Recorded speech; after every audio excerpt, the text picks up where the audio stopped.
That's Wadix. We thanking you. We thanking you, brother.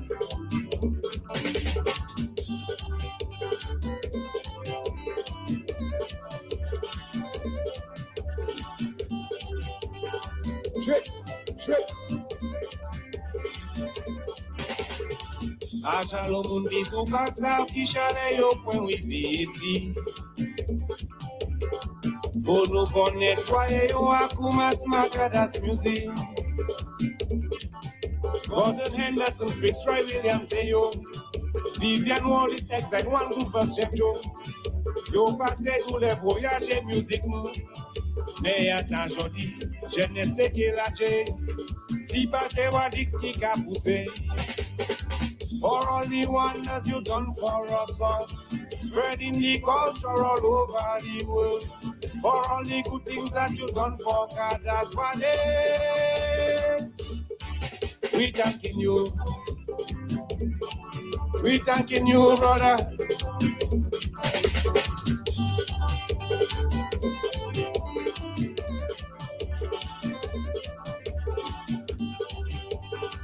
Trick. Pas pour arrêter, pas mon frère, là, yo mange à quitter la vie. Apprécier ça, yo café, quand yo a parmi nous aujourd'hui. Là, c'est mauvais, valet, bien, non, nous qu'a crucifié mon édit. Faut nous connaître, pour meilleur, c'est pour nous tout ça bénéfice. For all the wonders you done for us all, spreading the culture all over the world. For all the good things that you done for God, that's what it is. We thanking you. We thanking you, brother.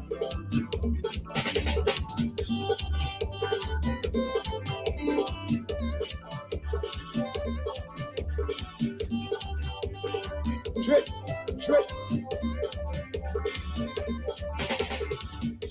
Pour tout ça au café, et pour jamais, pour culture nous, et pour ça au café, pour cadas la esprit, et pour ça, pour les points autant aujourd'hui, pour dire un pile merci. Prince Wadix, Prince Wadix, Prince Wadix, Prince Wadix, Prince Wadix, Prince Wadix, Prince Wadix, Prince Wadix, Prince Wadix.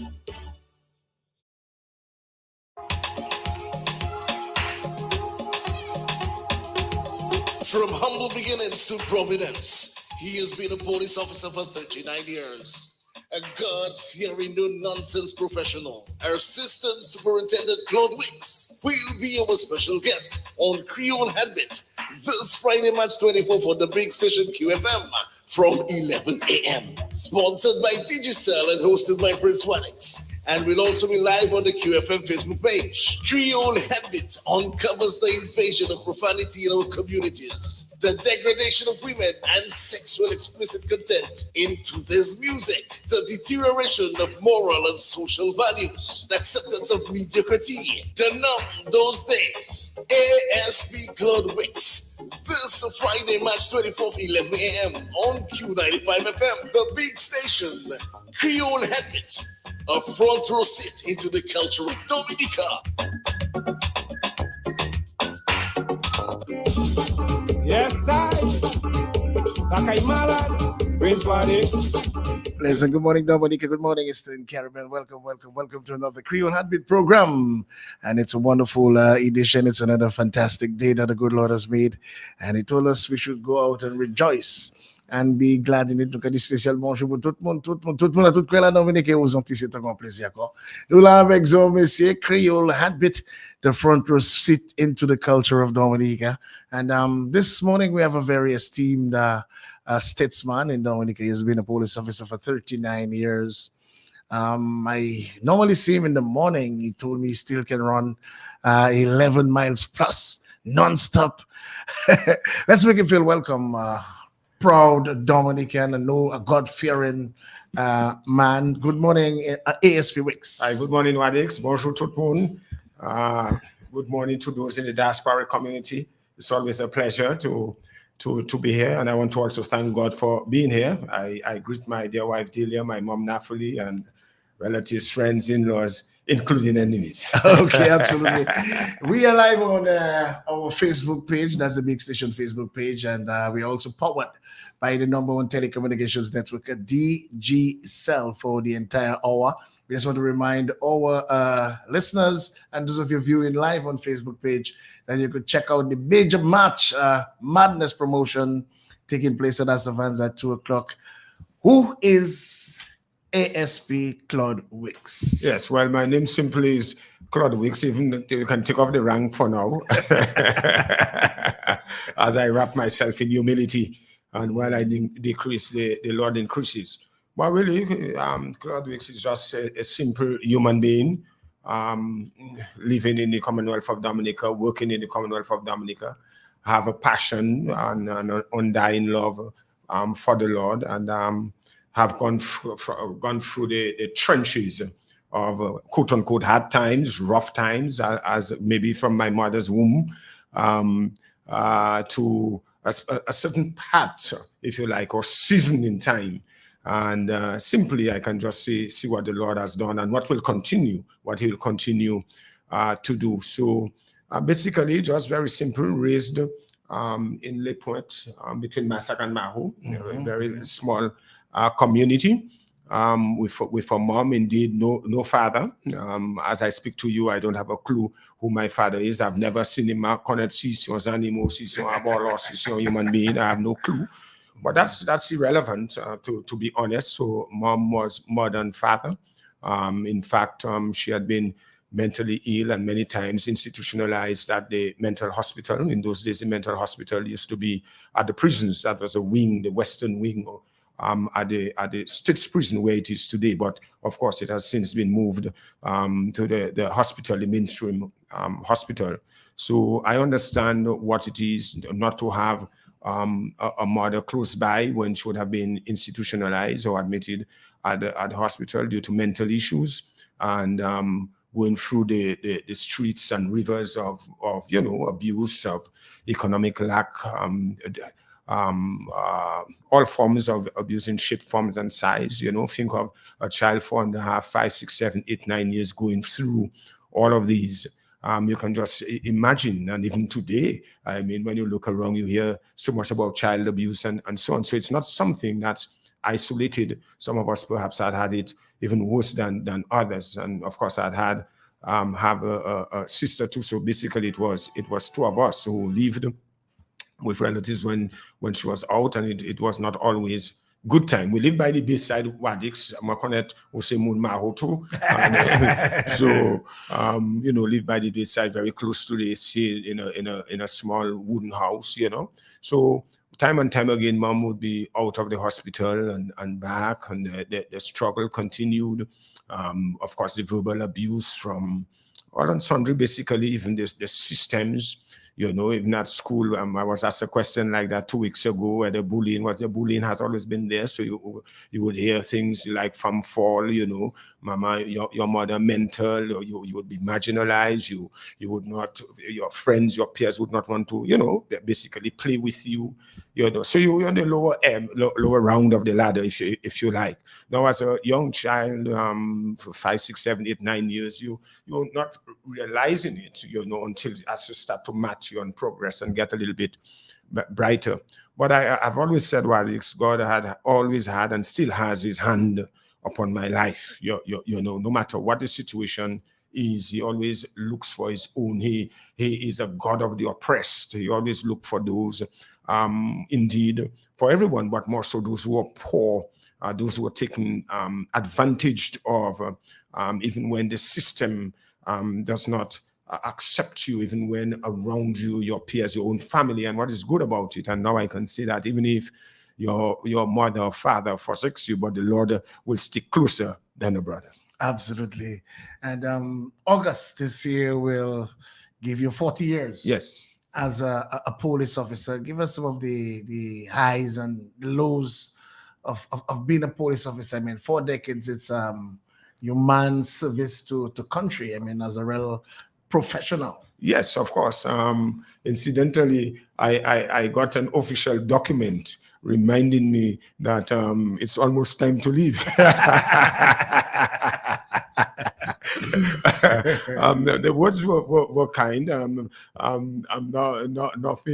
Nothing harsh or strident. You know, the point is having gone through all of the rigmaroles and the harsh seasons of life, went through the master government school with my peers, passed the common entrance.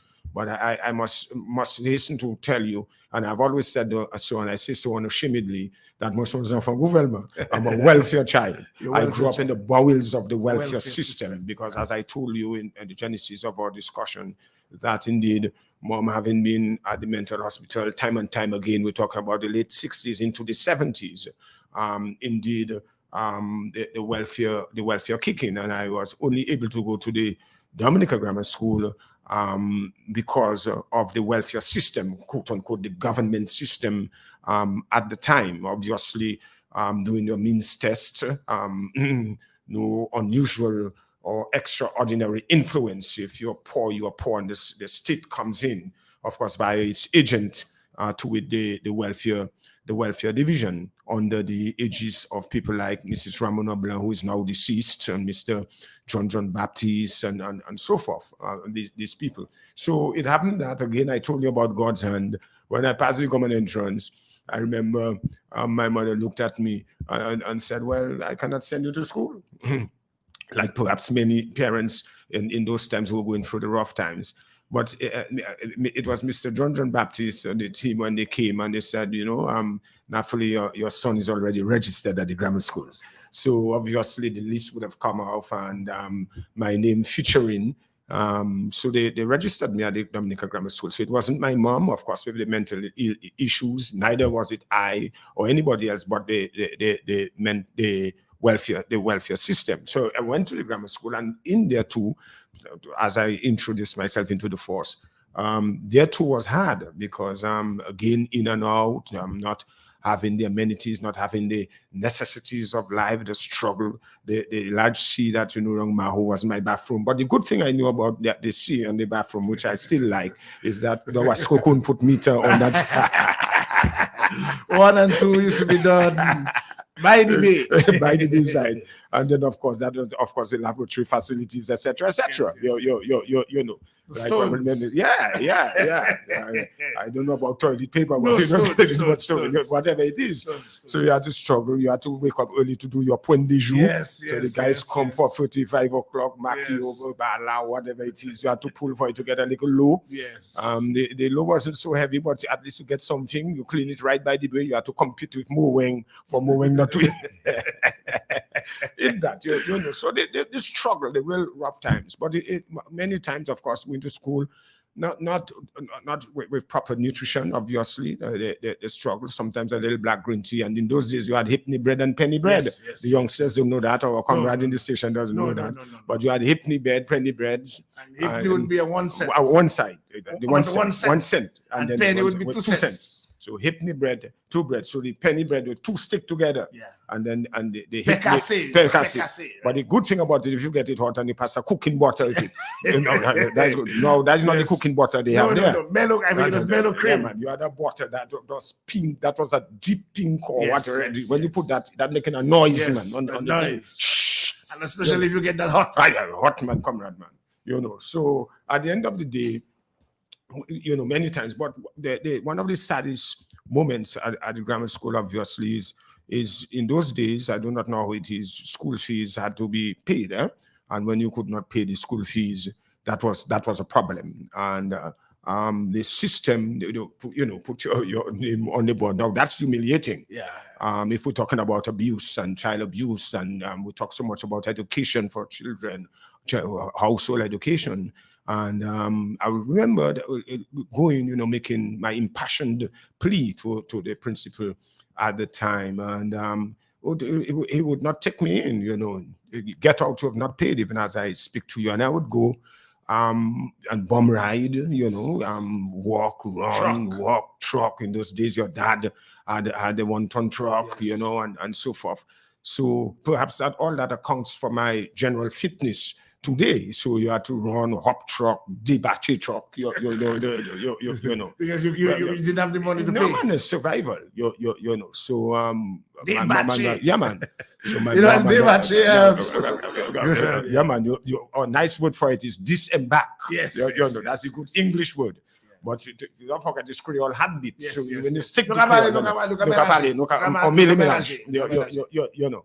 And then the sad part is, you know, when you get back to Le Point and then you explain to mom, now that is troubling. And I hope the welfare people and teachers and others who may have heard that story or perhaps hearing it for the first time, I'm not seeking any sympathy from anyone. I'm just speaking realistically and factually. And we must understand in life where we are and where we can fall, and you do not know where you will fall. And mom would have to get involved in activities, unpleasant activities, quote unquote, to reach a particular economic standard, whether it's transactional, sexual activities, and so forth, and heritage. And I'm fine tuning it using fine language, given the situation. And It's really make you feel emotional. yeah. And then when I would go to the school, as we would make in chorus, you know, beg the headmaster then, and we're talking about 1977, because it was what the gentleman we call Humpty Dumpty, Mr. Alexander, who used to be there, and then move on to Mr. Charles, and then Alwyn Bully. Will come to Alwyn Bully in a while. And when would you say, get out, you were not paid, you know, and I was not accepted at the school. Because you couldn't pay the school fees. Because you couldn't pay the school. No, you must understand the school fees will be paid by the welfare division. And sometimes things are late, whether the government system or it is. Sometimes it's late. But that does not necessarily mean, perhaps, and now I can see it as a very mature person, that you would want to keep a child out. Now, at the time, maybe one would say, well, the school system may have been doing what they were supposed to do. But then if you look at morality, if you look at flexibility, if you look at discretion, if you look at the humanity, the nucleus of the humanity in your heart, the chambers of your heart, perhaps you would think differently. Like everything else, my mom and I would leave the Dominica Grammar School. So I would not be in until that would have been remedied. But indeed, it was remedied permanently the year after, when our dear Dr. Bully, now deceased, succeeded the gentleman, and it happened again. So we went through the very same drill, bomb ride, go down to Le Point, and Mr. Bully, when he heard our impassioned plea, he, as the human being that Alwyn had been, I remember very clearly in my ears as a 12 and a half, 13-year-old boy, saying to my mom, Wadix, your son will never, ever leave the grammar school again. It's very emotional times. I could see you And deeply, yeah. you know, it's really going So it down. was a beautiful thing to know that I would continue going to school unimpeded, uninterrupted by what events unavoidable on our part, and through the intervention of then Principal Alwyn Bully. Yes, well, of course, the Lord touched Alwyn's heart, and then it remained. And I loved Alwyn so much, anywhere, everywhere that I would have met him. So we still have good people around, and whether you're a teacher, a policeman, a politician, a pastor, whoever it is, what is important is that we must ignite that humanity inside of us, and be flexible, use the discretion. We're not asking for laws to be broken. We're not asking to transgress any laws or any particular policy in such a way that it will affect systems and so on. But at the end of the day, there must be an understanding. So, having left the grammar school, worked at DCP as a lab technician, I must tell you that I went through the grammar school fairly well enough, despite all of the lack, the economic lack, and all of the abuse in whatever shape, form, and size. But what was critical is that in the 1983, 82, 83, the government at the time under Dame Eugenia Charles that had been taking police officers. You remember, Wadix, she went to the SMA, went to the Dominica Grammar School. Dominica was in its political upheaval. You had the dread, the situation. You had the Black Power movement. You had the political issues and so forth. Disbandment of the defense force. The defense force, indeed. And then it would appear then, of course, the government had that insight, because if the defense force had been disbanded, it means therefore the strength of the police had to be increased. So the shortage of manpower, so that human resource very, very critical. So there was a wave of recruiting into the police force. And so in 1983, I decided, like many of my peers who had gone to the SMA, the grammar school, and all over, hundreds of guys applied to join the police force. And among those who were selected, God again intervened, and I was selected. There were towering guys, big guys, all kinds of guys. I am on the shorter side, a few of us on the shorter side. And it just tells you whether you're tall, you're big, you're small, you're fat, or you're thin. When God is in it and he directs and he says, when he says yes, no man jack can say no. And when a door is open for you, no man jack, by God, no man jack can close it. And I got through and did my initial training. In those days, training had been done for 3 months, three and a half months. The government at the time they had contracted a British trained police officer consultant in training at Monbruce. In fact, training used to be done at the regional training center in Barbados. But in 1980 was the last batch that went. And in 1981 of November, the local, so the first course started. And then our course was course number 5 in 1983. So we went through the training successfully. It was tough. We had, you'd remember, Mr. Burnaby, now deceased. Yes. Tough. He was the lieutenant. Yes, the lieutenant in the army, incidentally, and moved across and was teaching drills and firearms, weaponry, and military subjects. And then we had people like Mr. Healy, who is now deceased, Francis Healy, Mr. Asquith Riviere, the former magistrate, the sergeant was on board, and Albert Kinky Williams, now deceased as well. And went through the training. And what was good in those days, it was really tough for the 3 months, very compact, physically, mentally, and otherwise did a lot of training. And we had this gentleman who was very good in current affairs, the same Mr. Dunkley. So even when we would have run to Mahu or the far areas, you had by twos every day. 2 people would have to run up to Monbruce quickly enough to listen to the news, and so that we could report to him. Now, this man would have listened to the news, so you couldn't come over to give him any bogus. So he brought a new dimension to training. So it wasn't just only specifically police subjects per se, as it is now, and the curriculum has been uplifted, if you like, upgraded, where you have sociology, psychology, communication skills, and so on, which is good. And given the diversity and the transformation and dimensions of policing today in modern times, if you're talking global security. And then we had what we call the attachments as well. So you will be in place in various outstations in the CID just for about a month. And I did Point Michel, I did Collyho, I did Mahu, my community. And in those days, we used to call Mahu Little Vietnam, because Mahu guys, we were very good in firing stones. Now, if I tell you I was living by the sea, I used to pick coconut in guap, Wadix, in guap, when you call it guap cocoa, or guap cocoa. Yeah, man, on the base side, yeah, man. So, you raise up rough, you know.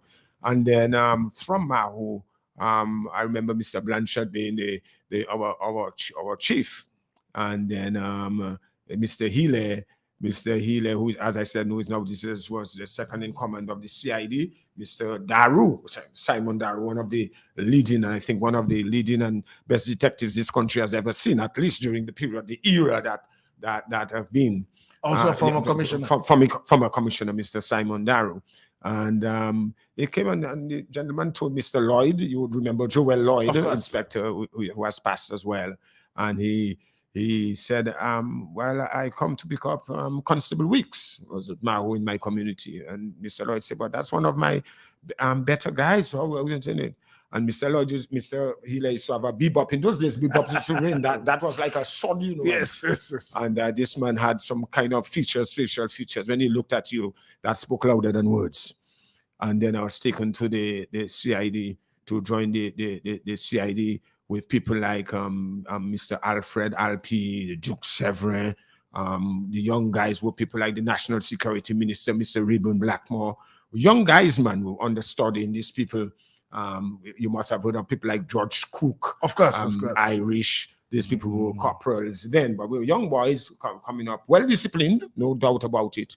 And we made our way in the CID, and of course from the CID branched off to the training school. So I went to the training school at a very young age, about 8 years service thereabout, from the CID, the general section. And I remained at the training school with Mr. Alfred and others, Yvonne Alexander, the same King K. Williams, Superintendent, David Andrew, you know. So we worked together as a team, imparting knowledge at the training school. So the good session in the CID, where I was trained as a detective and other courses, the training school itself, the drug squad where I worked for a while and even led it. Of course, the Roseau Station in different intervals, but I worked at the Roseau Station predominantly as a prosecutor for many years. My official prosecutorial skills came into play about 1997, internally doing prosecutions and so forth. And then right up into 2000, well, up to now, although I'm not actively prosecuting, but working with the Office of the Director of Public Prosecutions in conjunction with the Roseau Police Station. Yes, it's very important that we try to educate our listeners and even viewers. Yeah. After 40 years, I mean, what you think are the characteristics of a good police officer? A police officer has to be like Moses. You have to be wise and patient. A police officer has to be like David, a warrior. You're a social worker. You basically, in a nutshell, you're everything. When you go on part 2 next time, I will bring what I've coined. I think I left my computer at work, but I bring what I coined, what would make a good quote from a commissioner from Berkeley, and can fine tune it. But a police officer really is everything in the society. Truly, you ought to be above reproach, beyond reproach. Ou pas ça, on vient nègre pour son police officer. You can't be in law enforcement and your behavior is questionable. Put it simply. You have to carry yourself. You have to deport yourself. You have to have a good understanding of the law that you work with. Of course, be fit in your training. You have to operate within the law, intravirus the law. You will remain inside of the law, not go beyond the law, not abuse your power.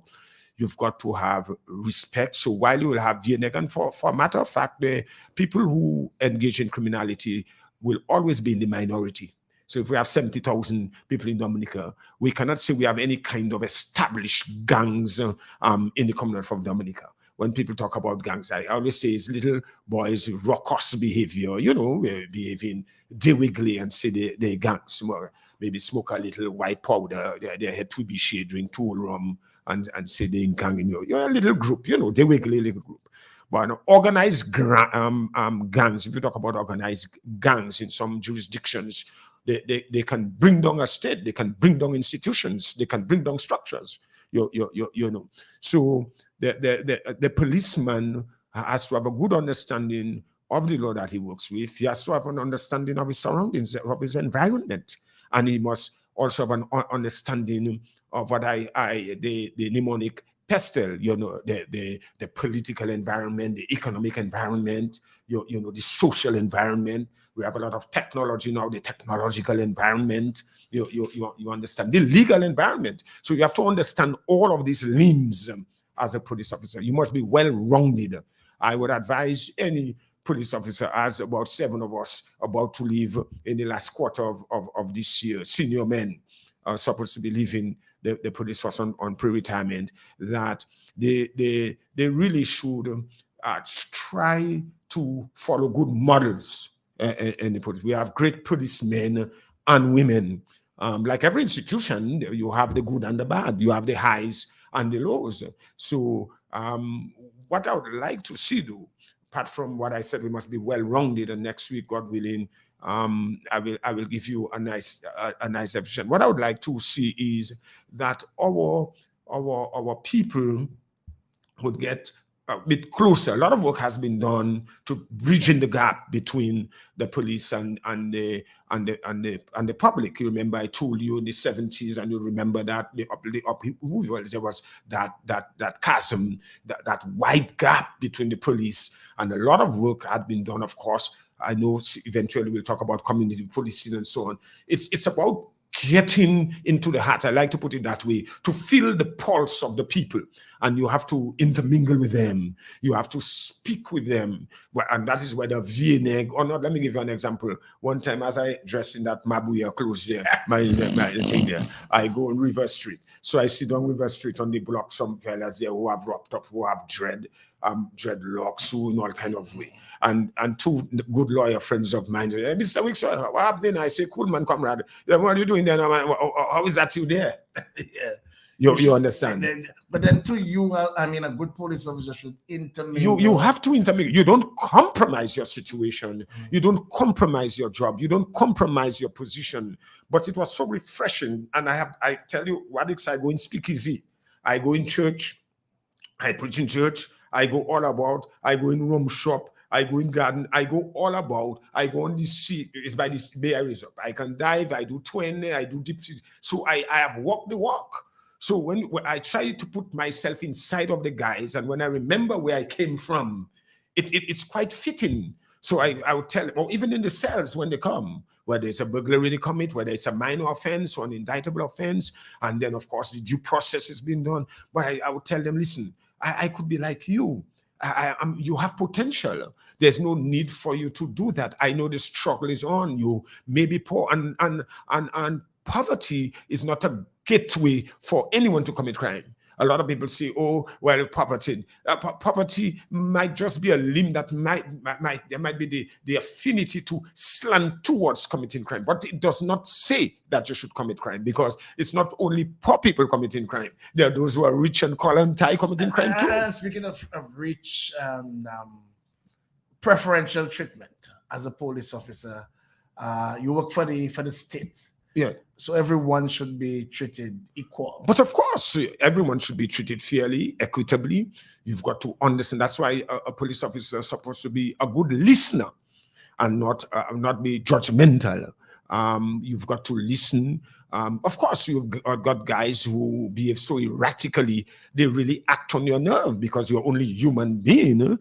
But then at the end of the day, we have to understand what really governs the methods and the approaches and the know-hows of policing is the law. We have to operate inside of the law, within the parameters of the law, not on emotion, because if you act on emotion, then will cause the state a lot of stress. People will seek redress. The state will be paying monies that they ought not to be paying. You see. So we have to get it right. I'm not saying that we won't make mistakes. Doctors make mistakes, nurses make mistakes, police will make mistakes. Even in the church, mistakes are being made. But at the end of the day, there are standards. I've always said there are standards, and we have to be at a particular standard. At the same time, even if standards are not met, and I want to make that point as we are saying that the police and the public, we should gel, synergies must be developed, is that what I would like to see, as many of us are about to depart from this honorable institution, is for the public to appreciate its police. There are some people, you only high police. Come see your Pavole, come see you. They just hate police, or they may just hate a policeman or police force or the organization just because maybe they had an infraction with a police or police officers, maybe their child or whoever it is may have gone to jail. Now, if your child volley, whether go for burglary or kill, police doesn't hand down sentences. It's the courts who hand down sentences. They investigate, and since they investigate fairly and within the law, the police organization must do its job. Then you have a passionate hate that will kill you. Sakibau cancer. Yeah, hello. And many people may feel, well, okay, it's my child, blood thicker than water. We cannot condone criminality. We cannot condone the bad behavior of our children, our grandchildren, or otherwise. And that is why it's so important to socialize. Yes, you mentioned condone criminality.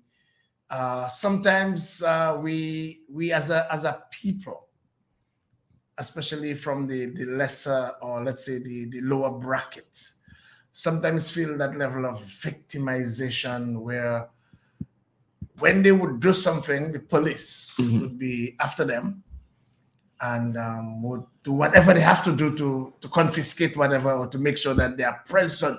Yeah. And there are different levels of society that may do similar or even worse. And it appears that they get away. I mean, in terms of proper policing, would you want to comment? Yeah, but it should not. It should not be so. Wadix, given what you've just said. Remember, we said that we have to operate within the law, and no one really is above the law. Really and truly, we have to operate, whether police, whether those doctors, whether public or private sector, whether you're a public figure, whoever it is. That's why we have the laws, and the laws is to help govern and to bring stability and order.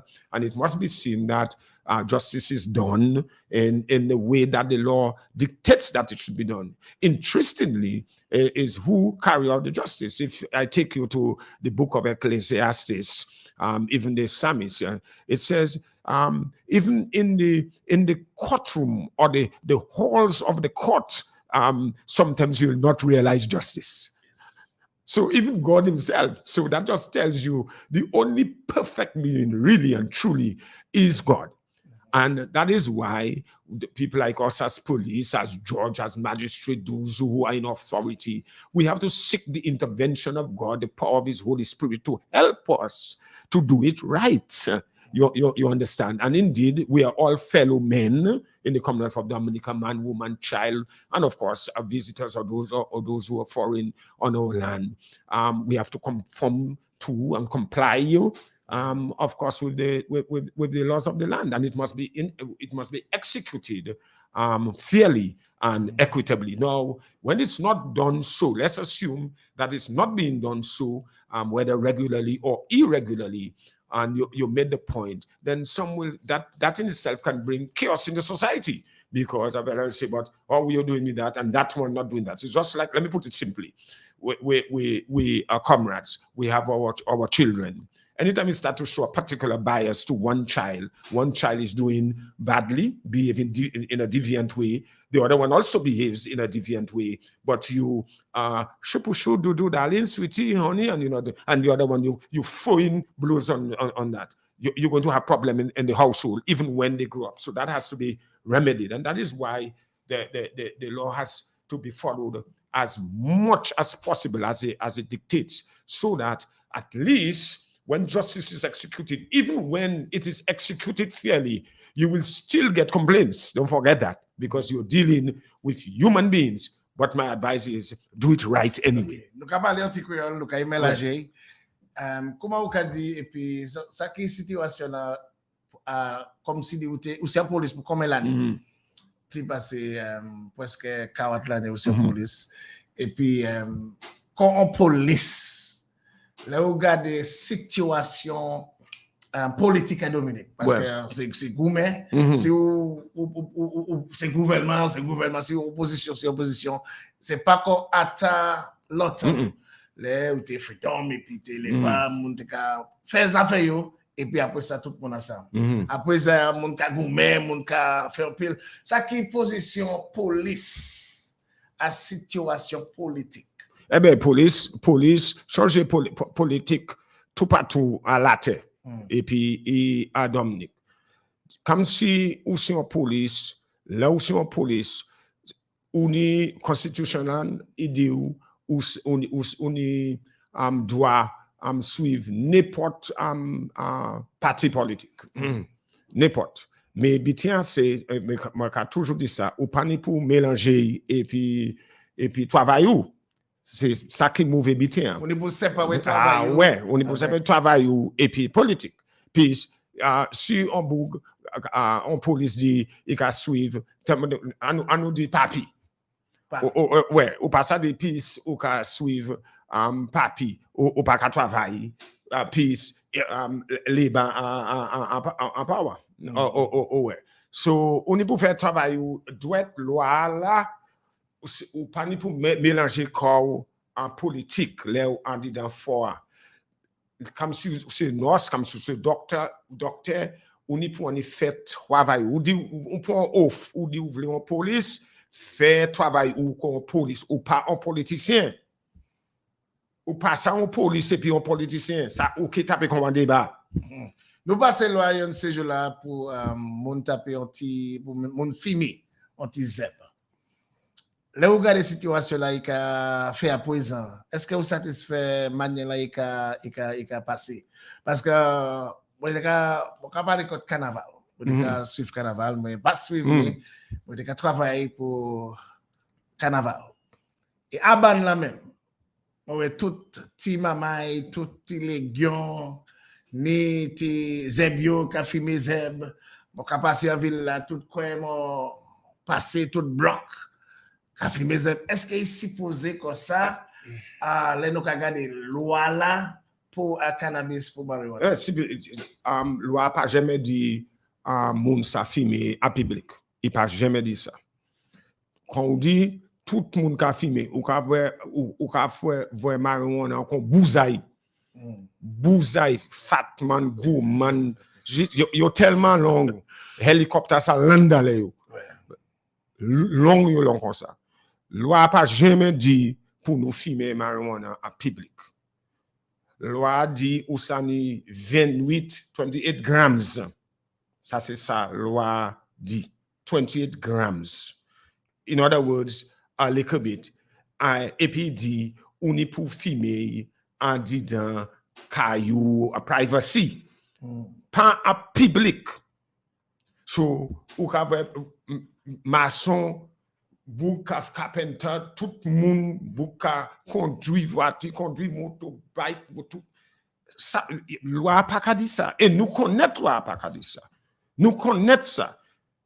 Now, let me switch to English. It is wrong. Yes, you'll say the weed. Some argue and advance the argument is God's herb. And so I didn't say herb. No, herb, ERB. That is when the smoke come out, the H doesn't do, the H goes silent. Herb. Okay. You can say there has been a lax, the way the law is, to give you that freedom, because I know guys who got convicted many, many years ago on a seed of weed, on 1 gram of weed. In fact, the law before it talked about 15 grams, in excess of 15 grams, trafficking, and so on. So if you are at your home, and also I must remember what the law says, that free plants at the house. There are arguments if you have 7 guys in a household. If it's for one, if one person must have free and the 7 free is 21 grams. But it said, if I remember the law, I don't have the act in front of me, but having read it, it talks about the household, free trees, free plants. And of course, a tree can grow taller than you, Wadix. You're a tall, big man, and you can get several grams. But the point is, as far as I understand what the law, it didn't define whether you would get 100 grams from the tree. What is important is that you must not be caught with in excess of the 28 grams, whether in public or at your home. Now, it just says that because the way the law is crafted, it doesn't say perhaps there won't be amendments to the law in time to come. This is how laws move along as time evolves. But I think we should be we should have better ethics, as especially the young guys, those who are listening to me, or whoever, because man and woman smoking as well. You can't tell me you want to go to you have a big bullseye of a spliff and going in a supermarket. Who wants to know if you have your spliff in your, you smoke your spliff, you smoke your spliff. Go outside, you come with your eye, your eyes like a bullseye. No problems, whether you see in the price dim, that is your problem. But you can't go inside of the people's place. Wait. In fact, I had the occasion that I tell you I was going all speakeasy where I passed in Dominica. And then I told the barman, yes, the guys come around. One, do not tolerate any smoking in your place because the law says that, number one, because that can affect you getting a liquor license. And two, should he come, even if it's not lighted, yes, it's but for who, it does not necessarily mean if there are 100 patrons that they want to see you with marijuana in your mouth among people. So to me, you try to live simply, try to understand what it is. If you're among a group of people and it's offending them, just don't do it. It won't take anything away from you. And then, of course, the urge for you comes for you to smoke. Well, you go in your house, you go wherever it is. But it almost looks as if, well, not everybody who does that, but it almost looks as if you're provoking, the law provoking and angering the law enforcement people. You know, it's as if, well, I smoke in marijuana and we can smoke. And may I repeat, as far as I understand the law, it does not say that you and I, Wadix, and my comrade and others must smoke weed in public. To smoke weed in public, the police can still charge you, can still arrest you. And even if you were to swallow it, and even if you were to throw it in the drain and water going down, you will be taken in for obstruction under the drug. And that is even more dangerous than having the weed itself, because you're preventing the police from getting the exhibit. So to avoid all of this, you already have your 28 grams. You can have your 28 grams in your pocket. The police decide to put a search on you, whatever it is they decide to search. They get 28 grams and less. The police will not take you in for them. And you talk about little boys. I mean, I was gobsmacked when 2 weeks ago I was down at the by Deborah at Massac, the barbecue place in my community. And there was some either volleyball or netball thing going on. The schools were participating and the teachers were inside, and many school children were outside, those who came to give support. And while I sat on a stool, looking at some of the guys that were talking about, reminiscing about our childhood and school today, looking at the beauty of the Massac basketball court, the beautiful edifice there. I saw two guys walked across, going in a westerly direction, and both of them had earrings. They were schoolboys. One had a pant, one had the ordinary t-shirt. Schoolboys, man, schoolboys. And then as a father, as a policeman, as an evangelist, as a human being, and then of course bringing myself back into Lake Point, because I saw marijuana at an early age at Lake Point by the Bayside. In those days, the community in the Campbell, quote unquote, and I don't think by Campbell people will get vexed with me, but that was the heyday of weed. When you talk good sensimilar weed, you see weed by the Bear Reserve, weed flying left, right, and center. Sensimilar, I'm telling you. And the guy went, so I say, youngsters, what's happening? And he have a moody spliff in his hand. I said, doctor, are you aware that your school career can just end abruptly is this? What's wrong with you? Why are you doing that? Confedimati, they're going to give me resistance. In fact, I was dressed in uniform. I take pride in my uniform. When I go leave my house in the morning, I don't go and take off my uniform and go and put a shotgun, except if I'm off duty, I'm not working or so on. And then and said nothing. At this point, the guys were just oblivious. Well, it's the style.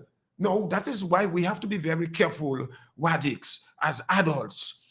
Because children, they do what they see. Is because those of us who are grown up, whether we are builders, whether we are drivers, whether we are experts, whether we are professionals, and we are defying authority and defying the law, and the youngsters are seeing it too, whether school children or not, I can do it too. As you talk about that, I want to just bridge the gap between, I'm not sure if you're familiar with the new type of music, nasty business. and also the level of profanity. Is it against the law for people to utter profanity in public? Well,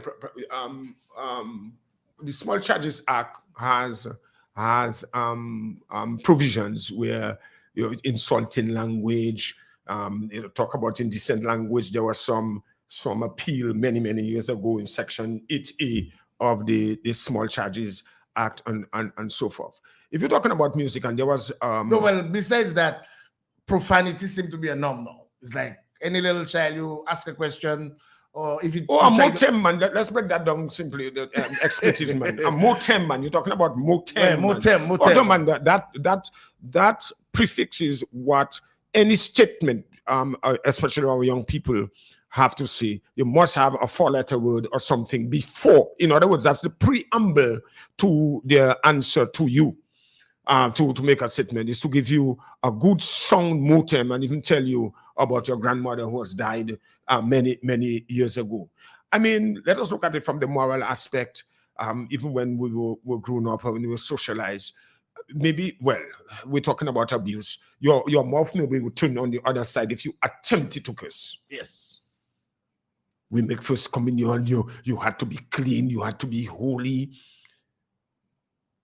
Then you see time has evolved and children in their school uniform cursing left, right, and center. They cursing authority, they cursing teachers, they cursing parents, they cursing police, they're fighting with authority. We cannot allow those of us God continues to bless with life as we continue our life in the land of the living. We have to seek to preserve the youngsters. And to do so, we have to take the bold step. One, starting from the family, which is the primary agency, the primary agent, along with the secondary agencies to help, because they are the ones who are going to pass the baton on. They're the ones they're going to become the prime ministers, the presidents, the pastors, the janitors, the police, the nurses.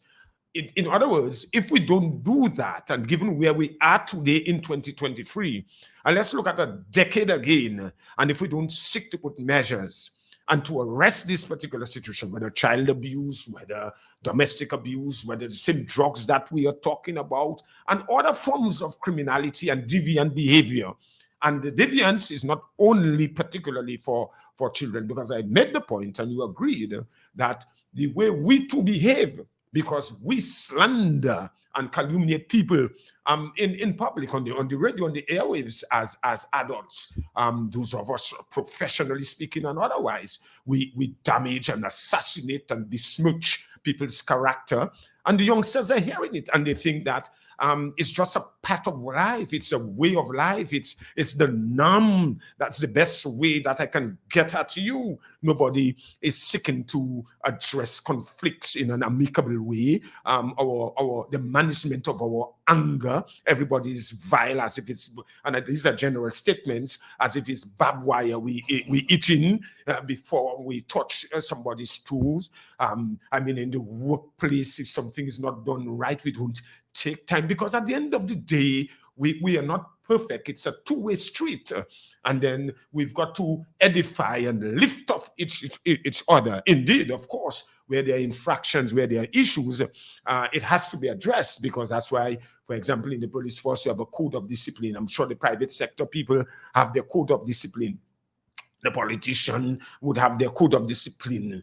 The constitution is there, the major document for code of discipline. We have to try our best to follow it, because yes, as a nation, we can have all of the tall high-rise buildings and all of the beautiful physical tangible structures, but if our let's put quote unquote our morality, our ethics, our humanity is tainted by covetousness, envy, self-egotism, self-aggrandizement, debauchery, wickedness, evil, malpalism, diabolical utterances, witchcraft, obeah, all the nastiness to bring down each other, will not advance.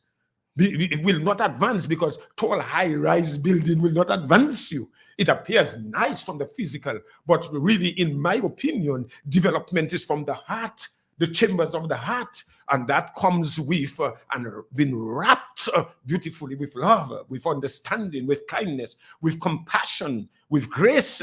And we say so much, Wadix, that we are a Christian country. We profess Christianity at its core, but it must not be lip service. If we say that we are a Christian country, we've got to look out for each other. There will be differences, whether politically, economically, socially, or otherwise. Surely there will be differences. But at the end of the day, do we have to kill each other and damage each other with our tongue, vitriolic comments, and damage us so badly and degrade and devile each other just to what? To achieve economically status or accolade. This is transient. And that's really and truly we're passing through. Just because time is running out quickly, but then I really want you to comment on just before we leave. By the way, we are here with the kind compliments of Digicel. We will be back next week, hopefully. Yes. Next week, if God willing. Next week, because it's a 2-part series. Yes. The content, where you actually use the woman anatomy and you speak of it in an explicit way, and it is all over the place, all over the public domain, where you are open to children to consume that sort of material, your opinion, as first of all a police and then evangelist. Yeah, well, the thing, we have what we call indecent exposure. If we're talking about that again under the Small Charges Act. Indeed, we have the Sexual Offences Act and so on. We took it from a legal standpoint. Let's get straight to the point. A woman cannot, and I like to put it that way, and if I put the evangelistic or the ecclesiastical part of it, you ought not to be exposing your blessed assurances like that. You must have some dignity. You must have some dignity. A woman is a beautiful piece of a human being created by God. And really and truly, some women, not all, so great women who care themselves and so forth. I am of the view a woman must understand who she is, beautifully and wonderfully, fearfully made, accurately made by the Lord. Whether you're short, whether you're tall, whether you're big, you are beautiful. You are a gem. And only yesterday I was talking to some of members of my staff, and I say, look at the distance the Lord placed the blessed assurances. You know what I'm talking about? Yes. Look at where he placed the blessed assurances. That part of your body where offsprings are expelled from. Look at where he placed it. If he wanted to put it on your navel, he would put it on your navel or on your back or on your head. Look at the distance in hiding, if you like. And then you take it out and you reveal it to the whole world. Your blessed assurances are on a platter as it ascends to the celestials. And everybody, Dick, Tom, and Harry, if you like, forgive me for my expression, is on that. You're worth more than that. You are worth more than that. And it does not only transcend or move along on the streets during just carnival time. You see it in the workplace. You see even in the churches itself, how we carry ourselves as a woman. Men, quote unquote, better dress, if you like. Yes, their pants, you have 3 stages for the pant by the bottom, the hash border, what we call the hash border.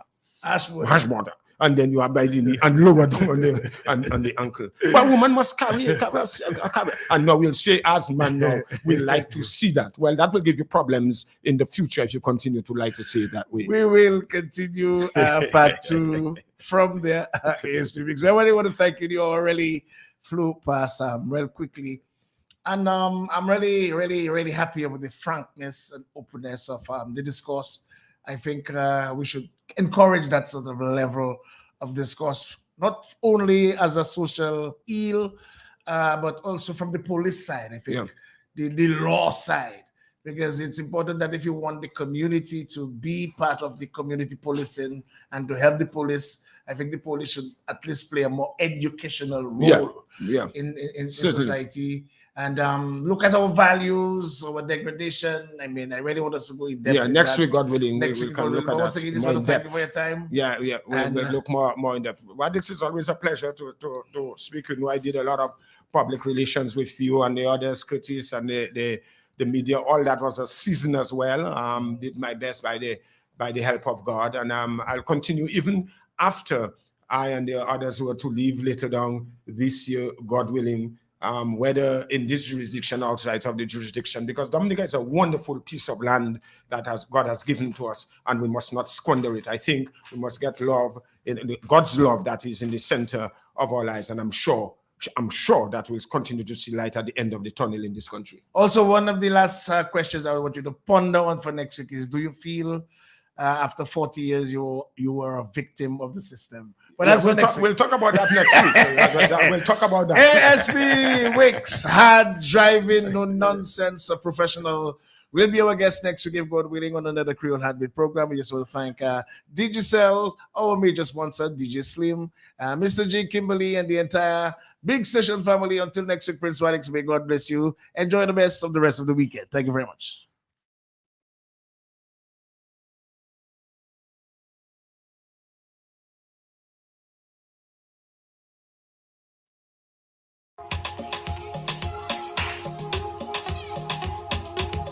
From humble beginnings to prominence, he has been a police officer for 39 years. A God-fearing, no-nonsense professional. Our Assistant Superintendent Claude Wick